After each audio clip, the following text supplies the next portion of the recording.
The big test we've been waiting for is here. The number 4 ranked Miami Hurricanes are headed to Lane Stadium here in Blacksburg to face off against our 23rd ranked Virginia Tech Hokies. Coming into this game on a 3-game winning streak, the Hokies are set for possibly the best team on the schedule all year.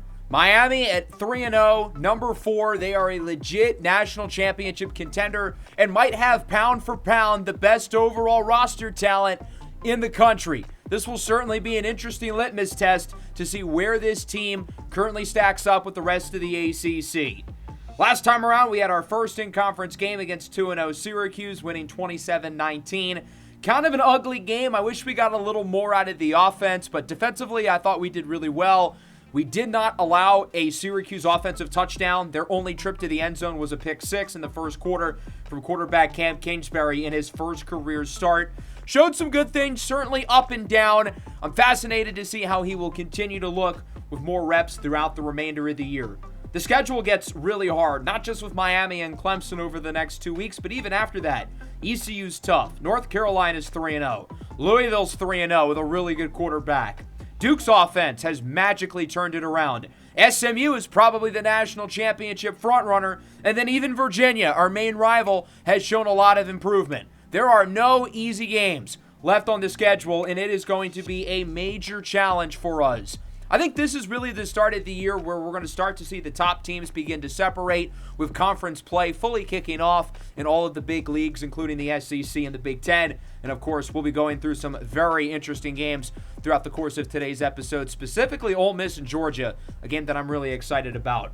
Obviously, we'll start, though, with our game. We'll start with Miami, 3-0, ranked number 4. This is their first test as well, a ranked road game. They really haven't played anybody good up to this point, a big reason why they are currently undefeated. They played against UCF in the first game, and it was mildly competitive. And then since then, they've outscored their last 2 opponents 130-10. Yeah, no, that's not an exaggeration. They're coming off a bye week. It feels like every team we play comes off a bye week. I feel like we've gotten kind of screwed with that. Their schedule has some intriguing challenges as well. They've got Virginia next week. They have to play Stanford. They have to play Clemson. Not an easy ACC slate for the Canes. But as I mentioned, maybe pound for pound the best roster in the country. Junior quarterback Graham Glikowski returns. He was the starter last year. And I think with an extra year of experience, he will look better and more comfortable in this offense. When we played against the Canes last year, he did some good things, including an 85-yard incompletion. But he's played really well this year. Accuracy has gone up. Turnovers have gone down. 11 passing touchdowns over the last 2 weeks. Granted, again, they haven't played anyone.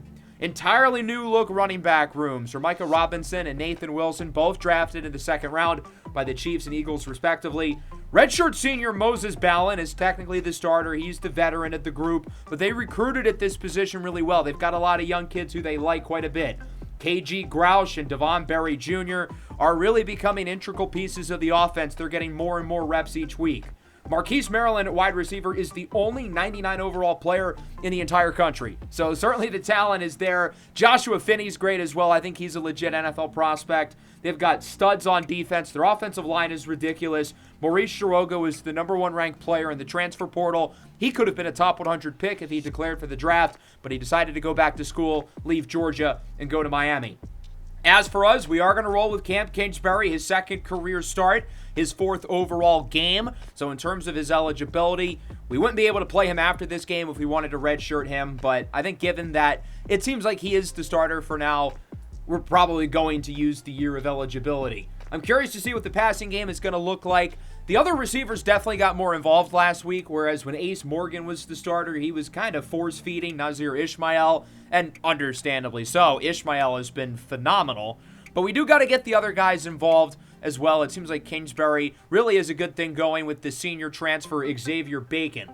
We also have a couple guys visiting this week, including 4-star tight end Antoine Hinish, who could be a starter for us pretty early on, and 5-star corner Hashim Ugwoegbu. And it's not looking good for him. He's probably going to go to Ohio State. This is kind of the last hope for him. The only 5-star on the board. We would have to win this game and really knock his socks off to get him to consider anywhere other than the Buckeyes.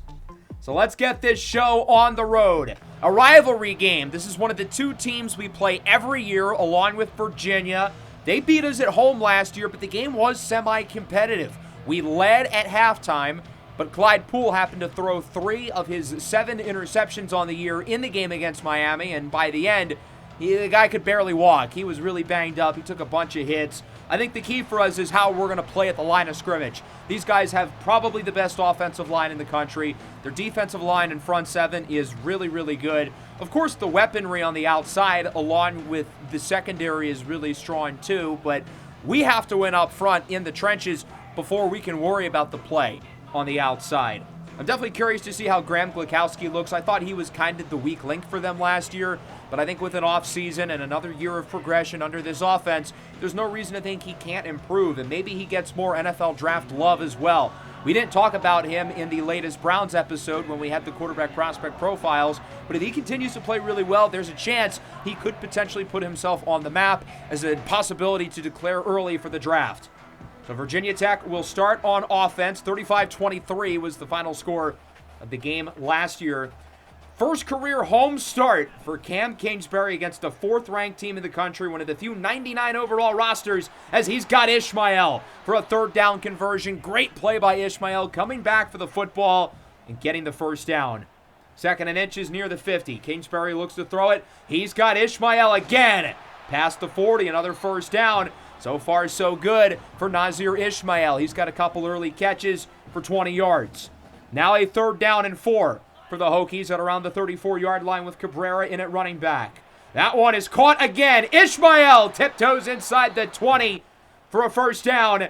And the Hokies look pretty good here on this opening drive. I'm impressed.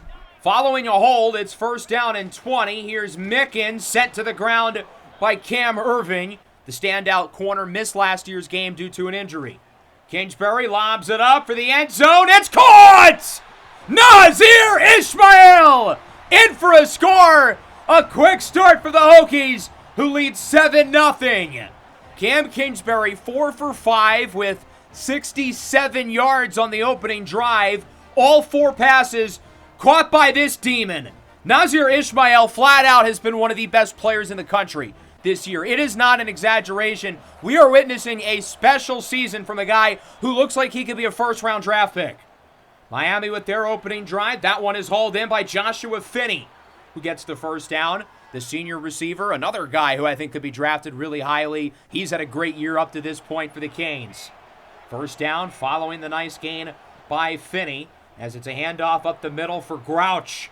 Breaks a tackle, breaks another. KG Grouch, the true freshman, with the first down as he gets over 15 yards on that play. Now at around the 39-yard line. So far, so good for Miami. Grouch again, breaking more tackles, and he's lassoed down by Colby Cook. 2 carries, 28 yards for the 4-star from Ponte Vedra Beach, Florida. He's looked impressive so far. Devon Berry Jr. in at running back. Glukowski up the middle. That one is caught near the 10. Joshua Finney again. He's off to a strong start in this game. The senior hailing from Tallahassee. 3rd down and 7. Glukowski looking for the end zone. Lobs it up. It is tipped and caught by the defense. First interception of the year for Glukowski. It's Colby Cook who comes down with it. And the Hokies force a turnover in the red zone. Virginia Tech has come to play early. A touchdown drive on offense and an interception on defense. Miami's been nearly flawless in terms of not making mistakes through their first 3 games, but again, they haven't really played anybody. Now they've got to play against one of the top secondaries in the country. These guys have been ball hawking all year. 3rd down and about 8. Kingsbury hit as he throws, looking deep for Ishmael. He's got a step, but the pass is a little bit overthrown. We would punt the ball. Miami's moving it really well down the field as they have it at around the 25. 2nd and 2. Grouch loses yards. Good play by DeBest World, the redshirt senior. And so that'll make it a 3rd down and 4, a little under a minute in the opening quarter. Glukowski looks to throw it. Boink, boink. Intercepted again. Samson Abbott, the junior, comes down with just the 2nd interception of his career. First of the season. And Glukowski, who did not turn the ball over in Miami's first 3 games, has been intercepted twice in each of the first 2 drives, with Miami very close to the end zone both times. The Canes have moved the ball well, but but they've been unlucky with the tip drill turnovers. Hokies did not capitalize off the last interception. Mickens bounces off a blocker, still loses multiple yards. That'll make it a 3rd down and 10. We haven't really been able to run the ball very well yet. Miami winning at the line of scrimmage as Ishmael comes down with another one. He gets 6. Will not be enough for the 1st down. That'll wrap up the opening quarter. Overall, got to be pleased. We have 2 turnovers. We have the lead. Cam Kingsbury, 6 of 8, 73 yards. Nazir Ishmael has 5 catches for 73 yards. The standout junior has looked amazing up to this point. And even though the Canes are moving the ball well against us, they have turned the ball over twice. Our defense has done a good job of being able to come down with interceptions in the air. On 2nd down, this one is caught by Devon Berry. Jukes away from multiple defenders and is hit hard near the 40 by Justice Watkins. Miami moving it well again. We'll see it 3rd time's the charm. Glukowski looking deep. He's got Marquise Maryland who comes down with it. Maryland's tiny. He's only 5'8", but he is so impressive at the catch point. He doesn't drop those hard balls. Pause as KG Grouch is in for the touchdown. The first score of his career. And Miami does not turn the ball over again here in the red zone. Rather, they punch it in for a touchdown, and we are tied at 7. The last 2 drives for us have not been very productive. I don't think we got a 1st down on either one of them. Got to do a little bit more here. 2nd and 8. 6 and 7 in the backfield as Kingsbury looks to throw it. Under pressure, he is sacked. Akeem Boger, the redshirt senior, one of the veteran stalwarts on this defense, brings him down. 3rd and long. We're just going to run the ball here with Mickens. He cuts it to the left side, and Mickens is pushed near the Miami medical tent, getting back to roughly the original line of scrimmage. 7 carries, 24 yards for Mickens. He's been quiet for his standards as it's 3rd down and 1 for Miami over halfway through the 2nd. Glukowski with plenty of time goes short for Grouch, who gets the 1st down to around the 36-yard line. 15 of 20, 142 yards for Glukowski. He's been efficient, minus the 2 interceptions, which were not entirely his fault. Couple plays later, Glukowski has plenty of time again. He'll go short for Grouch again. This pass rush is not getting home. I get this is the best offensive line maybe in the country, but we've got to win at least a few reps. RPO, that one is caught in the end zone. Augusto Duarte, the junior tight end, in for a touchdown, and Miami takes the lead as it's 14-7. Now the Canes are starting to get things rolling a little bit. Slow start in the 1st quarter, but they're looking a lot better. The offense is finishing drives, and their defense, other than the opening possession, has been really good. 3rd and 7 following the 2-minute warning. Kingsbury looks to throw it. He's got Ishmael wide open, and there goes Ishmael past the 40, past the 45. He's got to be close to 100 yards at this point. Now, unfortunately, nobody else on the offense, at least in terms of the receivers, has really done anything. Ishmael's making all the plays. 7 now for a $103 as he somehow hauls that one in despite absorbing a huge hit. RPO. Daniel Caffrey finally with a catch, but he loses a couple. That's Cam Irving with the tackle. 2nd down and 12 at around the 45. Play action for Cabrera. Here's Kingsbury on the run. Wide open, the tight end, Jack Stesko, who gets it near the end zone. I've been wanting to get Stesko more involved. He's a really unique weapon who I don't think we've utilized properly. On 1st down, Kingsbury under pressure, and he is sacked. Got to make sure you don't keep going that far back. It's Emmett Thomas, the young freshman, who brings him down. That'll make it a 2nd down and long. Kingsbury surveys the field. He's got space. Good scramble. Kingsbury with a juke move. He gets 17. That'll make it a 3rd and 5 as we hurry back to the line. With a man in motion, that's Stesko. It'll be an RPO, and that one is incomplete. Kingsbury hit as he throws. So we're going to have to settle for the field goal, 35-yarder for KC Swinger, the true freshman who started the year slow, but I feel like has gotten more comfortable. His kick is good. Of course, we got to see the former Virginia Tech kicker, Ashton Lemon, with the Jets in the most recent Browns episode, as we are through one half, a 14-10 lead for Miami. It has been an ugly football game. We have not played well in a lot of aspects, but we're still very much in it. We're only down by 4. The offense has not been very impressive since the opening drive, although it is nice getting that field goal. Now, I think Cam Kingsbury's played a pretty good game. 10 of 15, 123 yards. He's playing against an insane defense. Definitely the best defense that we will see this year. The pass rush has been hard to stop. The coverage has been really good. But that has not stopped Nazir Ismail, who has 7 catches for 103 yards. The problem is, none of the other receivers have more than 1 catch. We haven't ran the ball well. And Miami has moved the ball efficiently every drive. 3rd and 3, that one is hauled in. It's a first down for Marquise Maryland, who was pretty quiet in the first half. He only had 1 catch. Now a 2nd down and 11 inside the 45. Glikowski is sacked. Big play for the defense. It's Nathan Grimes. The freshman linebacker has made a ton of timely plays for us this year. Finally in the backfield with a sack on Glikowski, who went 22 of 27 in the first half, 201 yards. 3rd and 18. Glikowski will go short, and it's dropped. A rare miscue by Marquise Maryland as the Hokies get it back. Not very good field position, though. 3rd down and 11 inside our own 4. We're just going to run it with Mickens, and he gets around 6. 10 carries, 38 yards for Mickens. It's been hard to run. This defensive line has been ruthless. Miami with it at the 40. It's an RPO. Joshua Finney with blocks. Oh, Finney broke his ankles! And he will waltz into the end zone. A 40-yard touchdown. Miami adds to the lead. What a season it has been for this young man. Joshua Finney has been one of the top receivers in the country. He's 6'4". He's super dynamic. He's fast. He can run every route in the route tree. And as you can see, he is amazing after the catch. This guy is a legit NFL prospect. I see a world where he goes in the 1st or 2nd round. Mitch Myrie collapses to the ground, and Myrie's a very, very good tackler. That is rare for him. Joshua Finney makes him look like a child.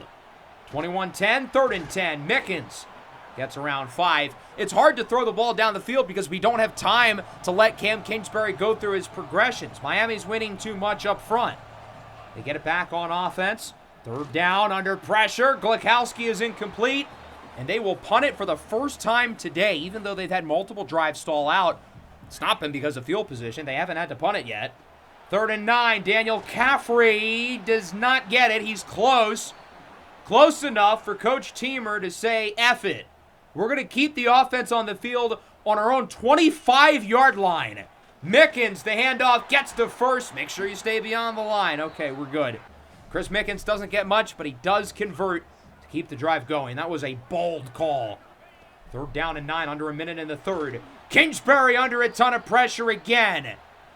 We've got to do a better job of blocking these guys. I get they're more talented than our offensive line, but Kingsbury has no time to throw it.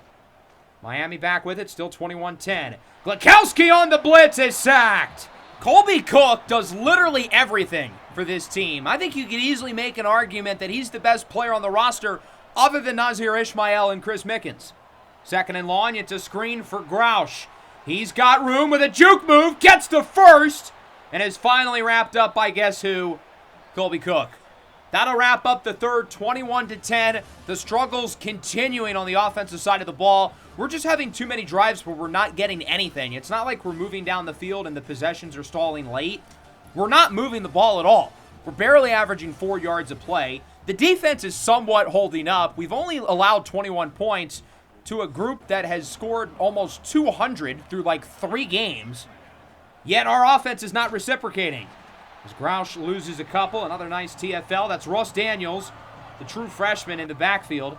And that will make it a 3rd down and 6 for Miami. Defense has got to come down with a stop on this drive. Cannot let them make it a 3-score lead. Glikowski looks to throw it. Has all day, but he misfires. He had a man wide open. And Miami's going to punt it. 6 and 7 in the backfield. Offense still in the game. They've got a chance. But Kingsbury is sacked again. It's Cortez Merling who brings him down. This team has so many good, versatile, talented linebackers. 3rd and 17. Kingsbury rolls out on the run. He's wrapped up from behind. James Joseph, another one of those talented, extremely fun linebackers. We're going to go for it here on 4th and 19. What's there to lose at this point with under 7 to go? Kingsbury looks to throw it. He has Ishmael. It's incomplete. So Miami gets the stop. Good coverage by Ahmad Lacey, the transfer from Illinois. Canes have it back. Nice little RPO screen. That'll bring him inside the 10. Hauled in by Augusto Duarte. Miami very close to making it a 3-score lead. Basically 1st and goal. Glikowski is sacked. It's Mitch Myrie who makes the play. Third sack at the second half. They've all been off blitzes, which is great. But the defensive line is not winning any pass rush reps, as Grouch gets a few on 3rd and goal. So we do get the stop at the very least, and it will remain a 2-score game. Stephen Wagner, Miami native, on to kick for the Hurricanes. This one is from around, give or take, 28-ish yards. It is good, and it is a 24-10 lead for Miami. We've scored 3 points since the opening drive. There's been maybe 1 or 2 drives we've gotten a first down since the opening drive. 2nd and 9. That one is caught! Xavier Baker's been quiet today. He makes a really nice grab. Chris Mickens is a little bit dinged up. I don't think we're going to see much of him the rest of the way, as Ashwell Virgo loses yardage there on first down. Another nice play by the Miami defense, as it's James Joseph. Up the middle. Caffrey with a first down to the 35. But it is not going to matter. This one is coming back. Holding against the offense on the left tackle, Emmanuel Fraboni. So instead of the big first down conversion, we're now looking at a 3rd down and 12. Kingsbury looks to throw it, rolls to the right side. His pass is broken away, looking for Caffrey. But Cam Irving, who's been all over the field today, makes the play. 4th and 12. Kingsbury looks to throw it. It's Ishmael wide open. Nazir Ishmael with a juke, and he gets it past the 30. But there's another flag. Are you kidding me? Holding on the offense on Fraboni again. More like Emmanuel Jabroni. That's 2 huge conversions that have been called back on holdings by the same player. 4th and 22. Blitz coming. Kingsbury incomplete, looking for Ishmael. So Miami gets the stop, and they look to ice the game now with around 2:40 to go. 3rd down and 7. Look out how their offensive line has 5 impact superstars. That's nuts. Along with having like 5 other ones on offense, as Grouch cannot escape from his own blocker, still almost gets the first down. We should not have let it get to the point where he could have gained 5. But at least we do get the stop nonetheless. Stephen Wagner has a chance to make it a 3-score game, though. 42-yarder from the right hash to make it 27-10. It is good. A 3-score lead for Miami, as the Hokies will get it back late. Around a minute and a half to go. 3rd down and 9 for Virginia Tech. Ishmael in motion. Play action for the true freshman Amir Alba getting some reps. That one is incomplete, looking for Alba. He's had a couple nice touches in this 4th quarter, as it's 4th down and 9. 6 and 7 in the backfield. Kingsbury looks to throw it. His pass is dropped. Virgo got popped. And that will do it. 27-10. Miami comes into Blacksburg and takes care of business. A 3-score win against the Hokies. Another victory for Miami, as our arch rivals win for a 2nd straight year. Really solid game from Graham Glukowski, rebounding after the interceptions on the opening 2 drives. Our offense, meanwhile, was absolutely pathetic. We could not move the ball whatsoever. First drive, we looked great. Ishmael had 67 yards. He was hooping. But then we scored 3 points the rest of the game. We could not run the ball. We could not pass protect. As I said going into the game, the key is going to be winning on the line of scrimmage. Our offensive and defensive lines were probably the worst aspects of the game. They both absolutely stunk. Miami beat us. They're a better team. They have more talent. They have better athletes. I do think Cam Kingsbury wasn't that bad. I don't think it was a fair situation. The offensive line was brutal. But we also have to recognize that he is the quarterback, the engine of the offense, that scored 3 points after the opening drive. Mickens had by far his quietest game, only 3 yards per carry. Not entirely his fault, though. The run blocking stunk. Through the air, Nazir Ishmael was great, 7 for 103, and he had multiple big catches called back on penalties not by him. As for everybody else, Tesco had some good plays. Xavier Bacon and Daniel Caffrey had a couple nice grabs. We still have to do a better job of getting these receivers more involved. Daniel Caffrey is a really good player who we have not really utilized properly whatsoever. Defensively, it wasn't great. They moved the ball well, but we only allowed 27 points against one of the best offenses in the country. We had 3 sacks. We had 2 interceptions. It's hard to blame the defense for this performance. They certainly weren't perfect, but I don't think they're the reason we lost. I do think Graham Glukowski had a really productive game, minus the 2 turnovers. On the ground, Miami did an okay job of running. Grouch had a couple of nice plays. through the air. The star of the show was the redshirt senior Joshua Finney, who I think is the best NFL prospect in terms of the skill position players here. He had 7 for 102, 68 after the catch. Now, I think Marquise Maryland is also a really good player. They don't use him right. He's really talented. He's the only 99 overall player in the country. He's literally the most talented player in the game.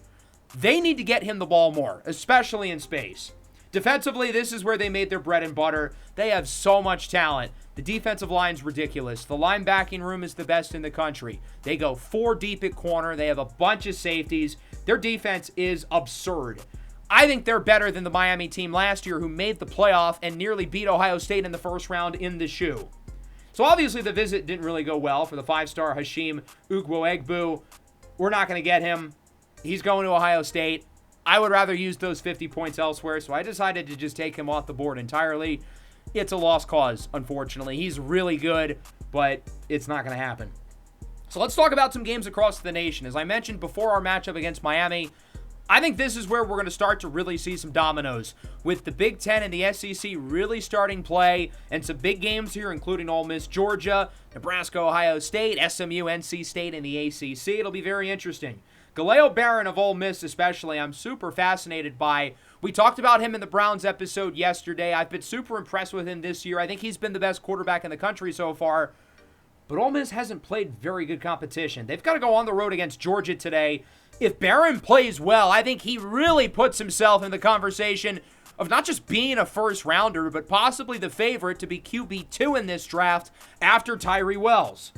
We'll start off, though, with some ACC ball. Two of the most disappointing teams in all of college football last year, North Carolina and Pitt, both of whom are 3-0 so far. And I think a win here would really put one of these teams in a good spot to maybe contend with the ACC's best. And it was North Carolina, Bill Belichick's squad on the road.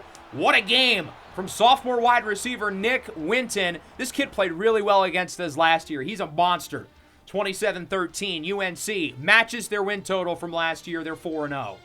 Jadale Mathis is the 3rd highest rated quarterback in the country. He doesn't play like it, but if he can continue to improve, that would be a big deal. And I think the same can be said for running back Braden Rodgers. He's a 98. He doesn't play like it, but he's really talented. Nick Winton, though, is the star of the show. 10 for 164 and a touchdown. He'll be playing in the NFL for a long time, and I wouldn't be surprised if it's next year. He's that good. Jaquarian Spencer, yikes. He was really bad. Not much else to say there. Illinois hosting the Duke Blue Devils. Duke last year was this grinded-out defensive football team, but their offense has drastically improved. Well, it was drastically improved, and then they really struggled in this game. Illinois, with this touchdown run by Bronson Truman, would take it over the Blue Devils 20-13, and they would jump from number 13 all the way to number 7. That is a sign of things to come. That means teams are going to drop ahead of them. Get ready for chaos, folks. Mark Ullery was even worse than Jaquarion Spencer somehow. 3 interceptions, 40% completion percentage. The true freshman, Nair Dinkins, was okay. He's got some work to do, but he's got this team playing good ball. Next up, we head to Tuscaloosa, the number 2 ranked 4-0 Alabama Crimson Tide with Heisman contenders Denny Love and Amir Anthony take on the Florida Gators, who have had a really tough schedule so far. They've lost to some good teams, but they are battle-tested. They come into Tuscaloosa and upset the Crimson Tide, the first of likely many major dominoes to fall today. 35-34, big win for Florida. Denny Love did not play well. He only completed around half of his throws. We talked about him in the Browns episode as a possible day 2 pick, which is impressive given that he has major physical limitations, and his arm would be easily one of the weakest in the NFL. He's so good at everything else, though, but it also means he doesn't really have margin for error. And when he has games like this, his stock is going to go down. As for Florida, another big game for Malachi Dunham. The sophomore is quickly becoming one of the top backs in the country. Texas and Tennessee, big opportunity for quarterback Bryce Carver against the Tennessee team who is without their starting quarterback and coming off a game where they blew a 3-score lead against a much inferior Texas A&M squad. This might have been the game of the year. Into triple overtime, Texas a 2-point conversion for the win. And look at Bryce Carver scrambling around. He's all the way at the 25-yard line, but he keeps it pushing, looking to make it into the end zone. He does! Bryce Carver leads the Longhorns 41-34 43, triple overtime.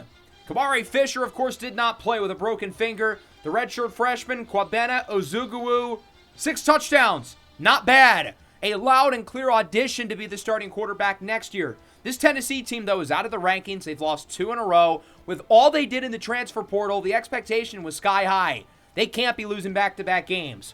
Bryce Carver was phenomenal. 5 scores, 72% completion percentage, and the game-winning 2-point conversion with his legs.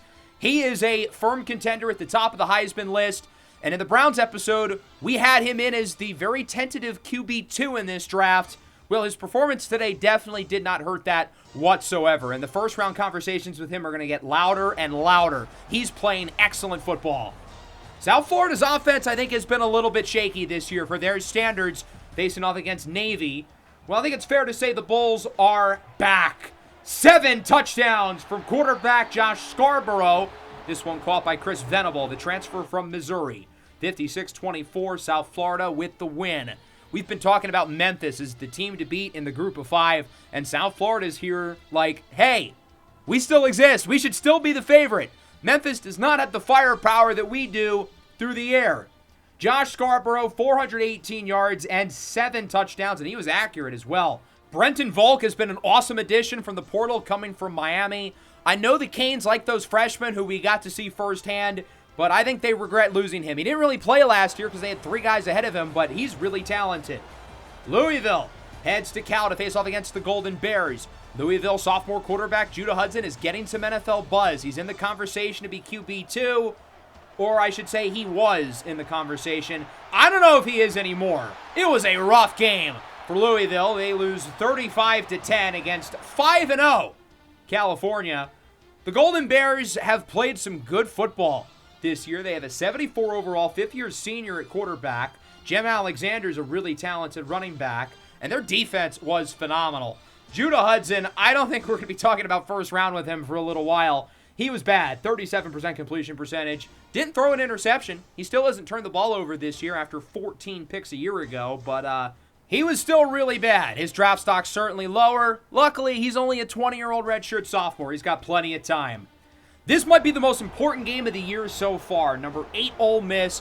Galeo Barron, is this kid for real? Is he a real Heisman contending first-round caliber quarterback? And then Georgia, who has a lot to prove. Things have obviously not gone their way since they lost in the playoff last year to Alabama.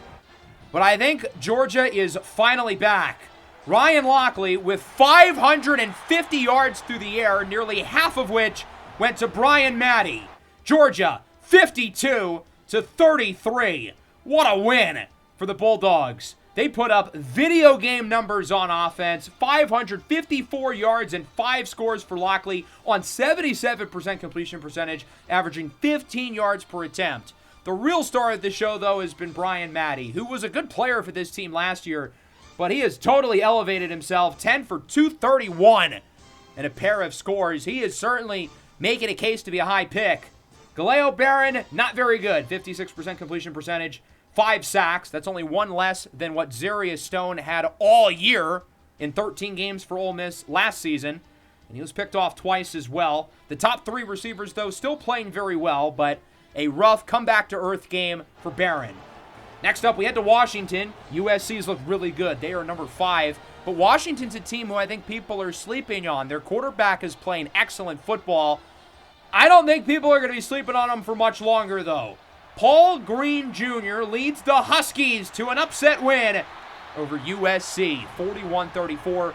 Washington at 4-0 is not ranked, which is a travesty. Even as the biggest Washington hater on the planet, Sko Ducks, they absolutely belong to be ranked. How many teams are better than Washington in the Big Ten? I know they just beat USC, but I would still put the Trojans ahead of them. I would probably say Ohio State is better. And that's really about it. Other than those two, I would pick Washington right now over the rest of the field. Paul Green is playing some amazing football. Was not as accurate today as he's been, only 56% completion percentage, which is around where he's been in the past as a starter at both Washington and Oregon. These guys have a really young, talented group of skill position players. Sophomore running back Cody Cromio, sophomore receiver Hayden Michaels, who had 196 yards, and sophomore wide receiver Alex Almonte. Number 1, Ohio State, hosting the 20th ranked Nebraska Cornhuskers. Nebraska just lost last week to Memphis, who's obviously a really good team. But now they got to head to the shoe to face off against Ohio State. The Buckeyes' defense is incredible. They might be right up there with Miami as the best group in the country. Their offense is very young, and, well, they have looked young this year. It was an ugly game offensively, but they still take the win 26-0, a shutout. Although Nebraska had more yards, interestingly, than Ohio State, who only had 7 points in the first half.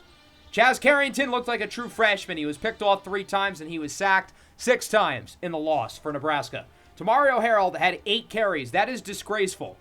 How do you not give your best player the ball more? Shout out Jeffrey Garnett, though, who had 13 catches in the loss. As for Ohio State, it's been certainly an up-and-down start for Malachi Foreman. He is not accurate at all. He only completed 45% of his throws. I still think there's a good chance he's a first-round pick in the future, but he's got a long ways to go in his development. Number 12, Oregon heads to UCLA to face off against the Bruins, another team with a freshman starting at quarterback. True freshman Reggie Motley, who would lead the upset over the Ducks. The star of the show, though, was certainly the UCLA running back room, specifically Zion Henderson, putting his body on the line. The transfer from Buffalo, one of the top backs in the portal, leading UCLA to a 31-24 win. Rowan Phoebe, the Oregon quarterback, was solid. Their running back, Jacob Meadows, got hurt. That's not good. Milton Brendel, another one of the top portal backs coming from Texas Tech, played pretty well. Reggie Motley was pretty good in the win for UCLA. Zion Henderson, 131 yards. And then through the air, Percy Abell. He's a running back wide receiver hybrid. Nathan Wilson 2.0, perhaps, with 91 yards and 2 scores. Massive game in Norman between a couple of one-loss SEC teams looking to not fall behind and a couple of talented quarterbacks looking to up their draft stock. Wyatt Cruz of Oklahoma certainly saw his stock go up. 4 passing touchdowns, leading the Sooners to a 42-26 win over LSU. Looks like it'll be another mediocre year for the Tigers. I really don't get why Hoppy Reynolds transferred here. I get Georgia was kind of a sinking ship with all the guys they lost, and he is from New Orleans, but I think this will prove to be a major mistake in hindsight. His draft stock has never been lower. He's a 5th or 6th round pick right now. Wyatt Cruz, meanwhile, was great. 80% completion percentage. His accuracy has improved so much this year. And I think that's the difference between him being or not being a first-round pick. I think he's past Galeo Barron in terms of the QB order, with Barron struggling today. And I think right now it's Cruz and Bryce Carver looking at QB2, and they'll get to play against each other in a couple weeks in the Red River rivalry. Sean Burris, the sophomore, 182 yards. He did fumble it, but he also had 4 runs of 20-plus, and he added 2 receiving touchdowns through the air. A true sophomore. Burris is a guy who I think is going to be a high pick in a couple of years. He's really turned into one of the top backs in the country. Massive win for the Sooners. Massive win for Wyatt Cruz. Clemson, undefeated so far. They've only played 2 games. They've already had a couple of their bye weeks already.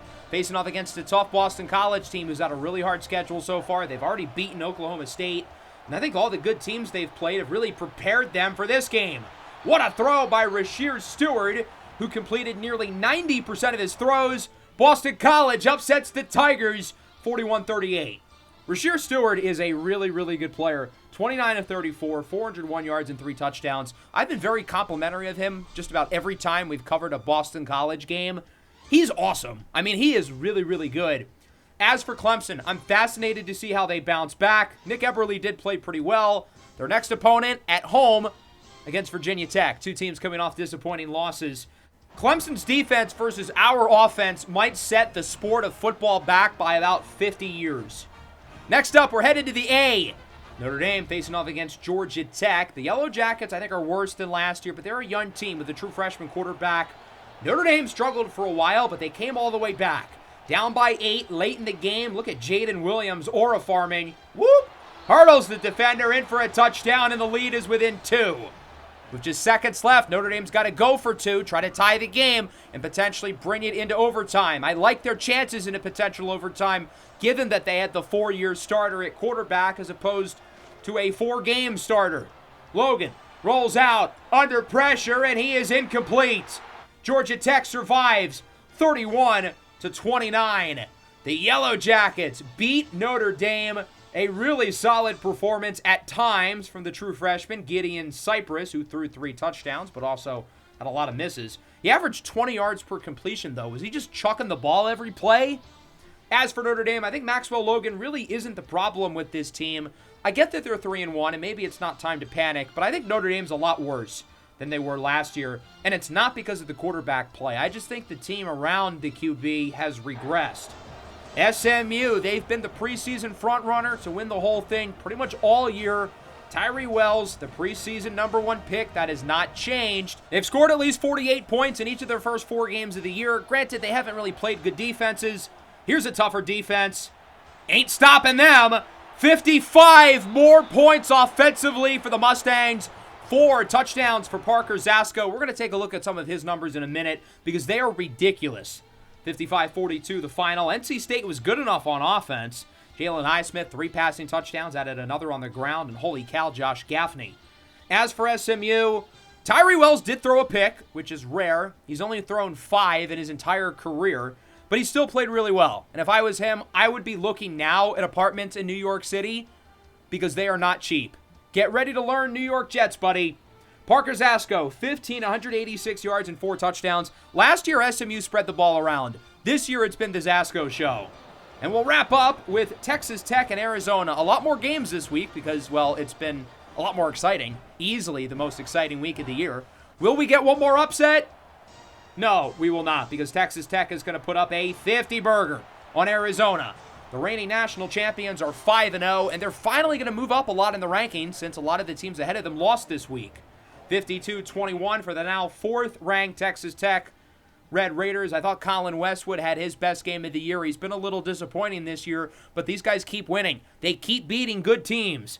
Kenny Gardner threw 3 scores, but he also missed a lot of throws, only completing 44% of his passes. The Texas Tech defense has really impressed me this year. I mean, we got to see those guys firsthand.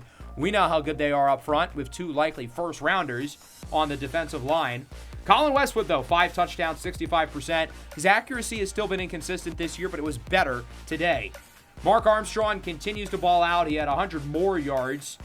Certainly looks like he made a good decision transferring. He was not doing this every week for his last year. And then through the air. Finally, Elvis Phantom playing well, 7 for 90 and a couple of scores. Across the country, Arizona State is 4-1. Middle Tennessee State with a close win. Georgia Southern loses to Troy. The Trojans are now ranked at number 25.